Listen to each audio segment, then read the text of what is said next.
Chers amis, chers tous, bienvenue dans cette nouvelle petite vidéo de réflexion, d'opinion. Nous avons pu voir récemment beaucoup de mouvements dans tout ce qui touche au virtuel, à l'intelligence artificielle. Ça soulève beaucoup de questions anthropologiques, de questions philosophiques et aussi de questions spirituelles et religieuses. Alors j'aimerais prendre un petit instant pour y réfléchir un peu avec vous, avec vos commentaires, avec vos rebondissements un petit peu sur ce sujet, ce thème. Chacune de vos voix peut être intéressante et contribuer un peu à ce débat. Nous allons parler ensemble de cette intelligence artificielle, des défis qu'elle pose et peut-être particulièrement d'un point de vue un peu chrétien, religieux.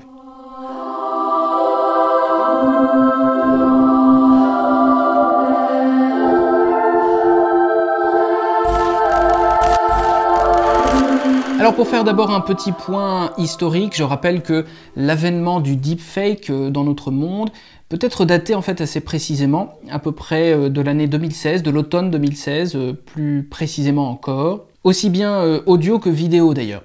Le deepfake c'est produit par l'intelligence artificielle d'abord, et c'est un travail qui va piocher dans une base de données immense pour créer par superposition un matériel original à partir d'archives audio, d'archives vidéo.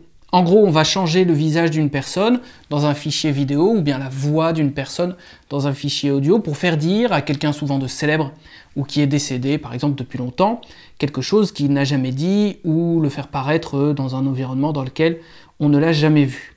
Alors ça peut être dans un environnement plutôt opposé à cette personne. En 2016, c'était un discours de Barack Obama qui avait fait forte sensation, donc un deepfake audio d'une certaine manière, ou bien ça peut être au contraire quelque chose de plutôt familier, comme récemment quand on a fait une reproduction vraiment très intéressante de l'appel du 18 juin pour le général de Gaulle, dont on n'a aucune archive audio, mais que l'intelligence artificielle a pu d'une certaine manière recréer, reproduire pour l'histoire. Mais alors que le phénomène est justement assez croissant et finira quand même un jour sans doute par devenir assez massif, la question se pose quand même de plus en plus intensément face aux risques, face aux dérives, face aux dangers que tout cela peut poser. Parce que le deepfake est une falsification. Strictement parlé, c'est une manipulation du réel, donc ça pose immédiatement la question de la vérité. Et si on élargit un peu le spectre, on voit que cette question finalement concerne toute l'intelligence artificielle. Parce que l'intelligence artificielle est une intelligence compilée, programmée, dirigée par des personnes, et puis désincarnée totalement. Elle va stocker une mine inhumaine d'informations, elle va aller infiniment plus vite que vous et moi dans la réflexion, dans la compilation, dans la synthèse, et elle ne ressent en même temps aucune émotion, ni empathie, ni pitié. Donc la question à partir de là de la confiance entre nous et cette intelligence va devenir progressivement centrale. Et au-delà d'une simple info qui pourrait être objectivement juste ou objectivement fausse, se pose la question plus précisément encore de la frontière entre ce qui est vrai et ce qui est faux, qui va être quasiment un peu redéfinie par toutes ces nouveautés. Et la frontière entre le faux et le vrai, quoi qu'on en dise, c'est quand même un peu la frontière entre le bien et le mal. Parce que finalement, on regarde un deepfake et on le trouve extraordinairement bien fait. Et donc, d'une certaine mesure, ça veut dire que le faux devient techniquement louable, admirable, recommandable. Et donc, est-ce qu'on ne va pas l'autoriser, l'admettre largement et même le diffuser comme peut-être un jour une norme? Le fait qu'on ne puisse plus distinguer quasiment entre un discours original de Gaulle et un discours recréé de toutes pièces en dit long en vérité. Alors je sais qu'on a eu ce même genre de débat au début avec le théâtre, sur scène, les Grecs, mais oui, alors ils portent des masques, ils ont des sentiments faux, et donc est-ce qu'on peut légitimement applaudir des gens qui falsifient, etc. Je pense que la frontière entre la scène et la fausse, où se tenaient les spectateurs, était beaucoup plus claire que la frontière qu'il y a aujourd'hui entre un discours vrai d'une personnalité et un discours deepfake, un discours faux. Parce que si le faux devient vrai, ou comme le vrai quasiment, est-ce que ça ne veut pas dire que le vrai, du coup, va devenir un peu plus faux? Et cette question se pose particulièrement à notre époque, au XXIe siècle, où tout ce qui existe, de l'histoire à la biologie en passant par les maths, la sociologie, le droit, tout est remis progressivement en question. Tout est revisité. tout est réécrit, ou en tout cas, il y a la volonté de tout réécrire, comme pour s'affranchir d'un passé qui a édicté des normes dans lesquelles, évidemment, on n'était pas présent puisqu'on n'était pas né.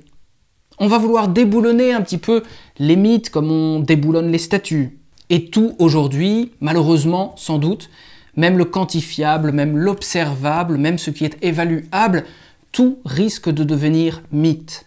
Alors cette précarisation du vrai, de tout ce qui représentait nos normes jusqu'à présent, tout cela a été permis par, c'est vrai et observable, des décennies de relativisme qui est devenu culturel, qui est devenu une norme quasiment, un relativisme et puis en même temps un individualisme.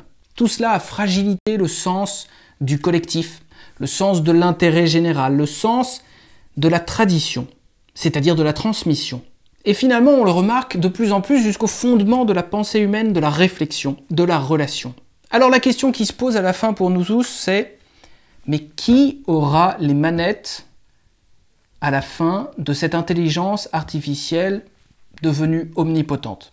Alors on a parlé beaucoup récemment dans la presse de ChatGPT, qui est un robot falsificateur de génie, et un robot manipulateur hors pair. Alors c'est vrai, il est aussi limité sur tout un tas de domaines, et il se couvre de ridicule, dans certains cas, face à des professionnels un peu contempteurs du coup, avec un air un peu snob, qui disent « Oh là là, on ne comprend rien, c'est hors sujet, il faut qu'il retourne travailler ». Mais quand dans quelques toutes petites années, toutes ces limites, tous ces défauts de ce robot, à la vitesse où vont les choses, quand elles seront corrigées, qui rira à ce moment-là? Ce sera compliqué. Parce que ce robot ne fait pas que du copier-coller bêtement.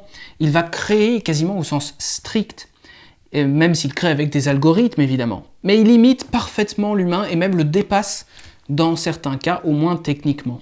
Alors beaucoup ont compris le danger quand même avec ChatGPT, mais ils ont voulu l'interdire, ça a mis un peu plus les projecteurs sur ce robot et finalement, ça pose encore et toujours plus de nouvelles questions. Et à mon avis, la question qui se cache vraiment derrière tout ça, c'est la question de notre propre finitude humaine, de nos propres limites contre lesquelles nous essayons sans cesse de lutter. C'est très spirituel tout ça en un sens, parce que avoir la vie éternelle maintenant, on a l'impression que ça devient possible enfin par le virtuel.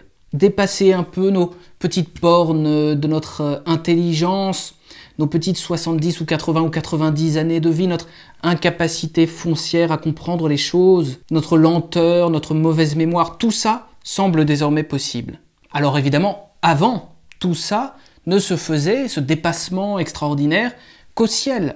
Après avoir traversé la barrière de la mort, on entrait dans un domaine, le ciel en présence de Dieu, en présence de nos proches, en présence des saints, où ce qui était impossible auparavant devenait enfin pleinement possible. Et on a l'impression aujourd'hui que c'est ce virtuel qui maintenant veut prendre la place de ce ciel, devenir ce lieu où tout devient possible, ce lieu de salut, ce lieu de rédemption peut-être, ce lieu de seconde chance pour notre pauvre vie fragile et limitée. Alors du coup, on va aimer et en même temps on va craindre l'intelligence artificielle, cette nouvelle puissance céleste, ce nouveau cloud. On la rejette et en même temps, elle ne peut pas s'empêcher de nous attirer. Parce que l'AI nous permet de forger notre propre ciel, avec nos propres critères contemporains, avec nos propres goûts, avec notre propre volonté souveraine, avec notre propre définition de ce qui est bien et de ce qui est mal. Et je rappelle que si Adam et Ève ont été chassés du paradis, c'est parce qu'ils ont mangé à l'arbre de la connaissance du bien et du mal, qui est inatteignable pour eux. Alors dans notre monde où la volonté de plus en plus s'impose comme la puissance indépassable qui va tout faire, pour le nom, pour le sexe, pour le genre, pour la morale, pour n'importe quelle étape et n'importe quel domaine de notre vie, dans ce monde où il devient de plus en plus difficile, compliqué de se soumettre à un système extérieur et cohérent en soi, comme la loi religieuse par exemple, mais aussi d'une certaine manière comme la loi civile, comme la loi de la tradition, de la patrie, comme la loi pénale. Comme n'importe quel élément de volonté générale, d'une certaine manière, on comprend que l'intelligence artificielle devient de plus en plus surpuissante parce que la volonté humaine semble devenir de plus en plus surpuissante. D'une certaine manière, c'est le monde désincarné, cette intelligence artificielle, qui va porter l'émancipation humaine à son aboutissement plénier.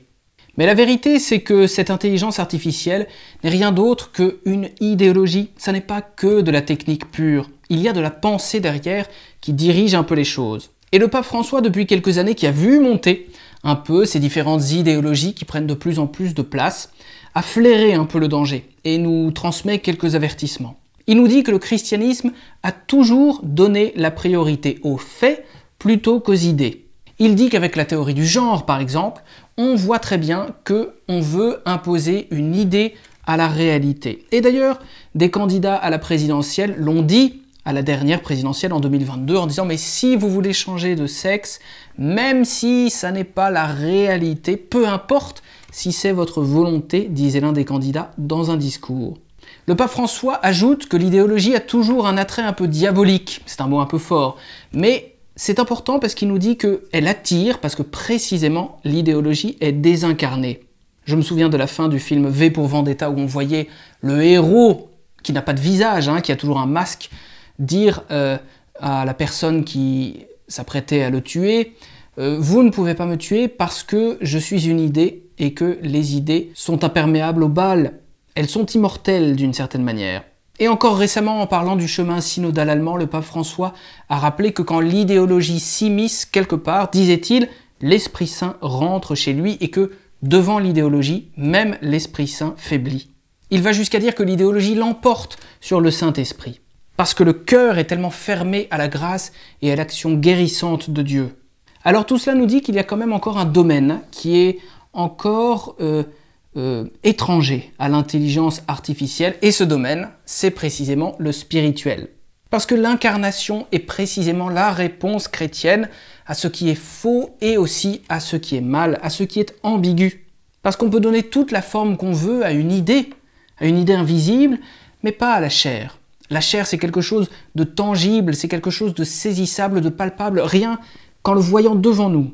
Et d'ailleurs, toutes les personnes qui changent chirurgicalement de sexe, avec le résultat toujours un peu insatisfaisant dans le fond que ça produit, nous le prouvent à chaque fois. Pour le dire autrement, même avec du maquillage, l'incarnation ne ment pas. Or, pour les chrétiens, Dieu s'est précisément incarné. D'une certaine manière, il est passé du stade d'une idée révélée, tout à fait invisible, tout à fait insaisissable, à ce stade d'une personne incarnée, visible. Saint Jean va dire dans sa lettre « Nous avons vu le Christ, nos mains l'ont touché ». Donc en Jésus, qui est à la fois Dieu et à la fois homme, pleinement, le spirituel et l'incarné ne font qu'un. L'invisible et le visible. Donc Jésus est la réponse au désincarné, au virtuel, qui en réalité, dans le fond, n'est qu'une simple régression.